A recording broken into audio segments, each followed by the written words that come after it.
زبان کو قابو میں رکھو، یہ ایسا تیر ہے جس کا نشانہ اکثر غلط ہی ہوتا ہے۔ زندہ رہنا ہے تو حالات سے ڈرنا کیسا، جنگ لازم ہو تو لشکر نہیں دیکھے جاتے۔ آپ کے دو میٹھے بول کسی کی زندگی بھر کی تھکن کو کم کر سکتے ہیں، لہذا ہمیشہ مسکرائیے اور نفرتوں کے اس جہاں میں محبتوں کو فروغ دیجیے۔ کچھ چیزیں، کچھ باتیں، کچھ حقائق اور کچھ راز صرف اور صرف اللہ رب العزت اور آپ کے مابین ہی اچھے لگتے ہیں۔ رشتوں میں ادکاری نہیں، وفاداری والا معاملہ رکھیے۔ دوسروں کی مدد کرنے کے لیے ضروری نہیں کہ آپ بہت زیادہ طاقتور اور امیر ہوں، صرف رحم دل ہونا ہی کافی ہوتا ہے۔ ایسے لوگ کبھی کامیاب نہیں ہوتے جو ایک دوسرے کی جڑیں کاٹنے میں مصروف ہوتے ہیں اور حسد کی آگ میں جلنا ان کا مقدر ہوتا ہے۔ اخلاق اور رویوں کی بدصورتی کا احساس ہمیں اس وقت تک نہیں ہوتا جب تک وہ ہمارے ساتھ نہ بڑھتے جائیں۔ گناہ دنیا کی لذت، آخرت کا عذاب۔ خاموشی سے بھی نیک کام ہوتے ہیں، میں نے دیکھا ہے درختوں کو چھاؤں دیتے ہوئے۔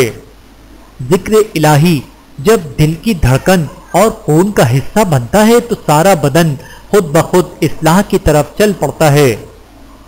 باپ زندگی میں بادشاہی پیسوں سے نہیں بلکہ باپ کے سائے سے ملتی ہے۔ صرف ایک غلطی کی دیر ہے، لوگ بھول جائیں گے کہ تم کتنے شاندار انسان تھے۔ انسان بھی ڈستا ہے زہر ڈال کے لفظوں میں۔ اپنے اندر پرندے کے طرح عاجزی پیدا کرو جو آسمان کی بلندیوں کا چھو کر بھی گردن جھکا کر رکھتا ہے۔ بے شک عاجزی اللہ تعالیٰ کو پسند ہے۔ دل کا راستہ اخلاق کی سیڑھی سے جاتا ہے۔ موجوں کے اتحاد کا عالم نہ پوچھیے، قطرہ اٹھا اور اٹھ کے سمندر اٹھا لیا۔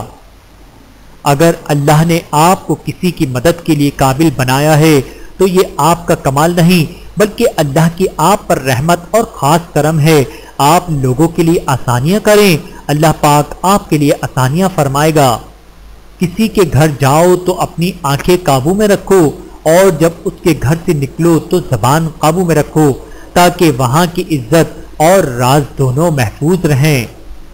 حالات چاہے جیسے بھی ہوں، اپنے گھر میں ایک صدقہ باکس بنا لیں، پھر چاہے 1 روپیہ ہی کیوں نہ ہو، روزانہ حسب توفیق صدقے باکس میں ڈالتے رہیں، پھر ہر ماہ کے آخر میں وہ رقم کسی مستحق کو بڑی عزت سے پیش کریں۔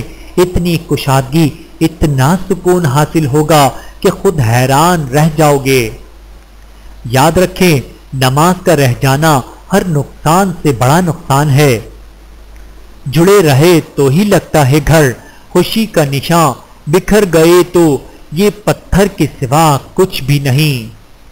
مصروفیت بہت ضروری ہے۔ آپ مسرور ہوں یا مغموم، تکلیف اور تردد سے بچنے کا واحد طریقہ یہ ہے کہ آپ کو کبھی فارغ نہیں رہنا چاہیے۔ مجھ کو ایک دن کی حکومت جو میسر آئے مفلسی بانٹ دوں اس دور کے آقاؤں میں۔ زندگی سفر ہے، منزل نہیں۔ عبادت صرف جائے نماز پر ہی نہیں، یہ میٹھی زبان سے، اچھے الفاظ سے اور خوبصورت رویوں سے بھی ہوتی ہے۔ کیلنڈر کی کچھ تاریخیں زندگی کو ہی دیوار پر ٹانگ دیتی ہیں۔ صحن کی دیوار نے تبدیل رشتے کر دیے، دیکھتے ہی دیکھتے بھائی پڑوسی ہو گئے۔ اچھے لوگ ہمیشہ اللہ پاک کے تحائف استعمال کرتے ہیں، ہونٹوں پہ سچ، چہرے پر مسکراہٹ، الفاظ میں دعا، آنکھوں میں ہمدردی اور ہاتھوں سے خدمت۔ اللہ پاک ہم سب کو ایسا بنا دے، آمین۔ کچھ حقائق تلخ سے تلخ۔ انسان کمزور نہیں بلکہ نفس کمزور ہے، عمل میں تاخیر نہیں، نیت میں خلل ہے، وقت کی کمی نہیں، سستی کی لت ہے، رزق کی کمی نہیں، ہرس کی بہتات ہے، انسان کا قحط نہیں بلکہ انسانیت کی کمی ہے۔